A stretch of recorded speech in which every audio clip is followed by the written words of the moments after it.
malaki, matigas ang balat, at may malalaking pang-ipit. Ang hayop na ito ay hinahangaan dahil sa laki at kanilang abilidad. Ang mga ito ay karaniwang matatagpuan sa mga tropikal na isla sa Indian Ocean at sa mga bahagi ng Western Pacific Ocean. Ito ay ang coconut crab. Ang coconut crab ay ang pinakamalaking terrestrial arthropod sa mundo. Umaabot ng hanggang 1 metro ang haba, 4 at 1 kilograms ang timbang.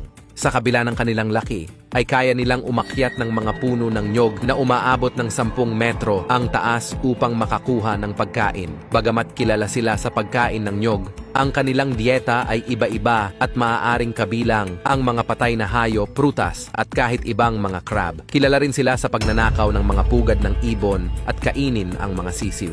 Ang kanilang mga kuko ay sobrang lakas, kayang maglabas ng puwersa ng hanggang 740 pounds per square inch. Ito ay nagpapahintulot sa kanila na mabiyak ang mga nyog na kanilang pangunahing pagkain. Sa ilang lugar, sila ay protektado dahil sa kanilang pababang bilang bunga ng labis na panghuhuli at pagkawala ng tirahan.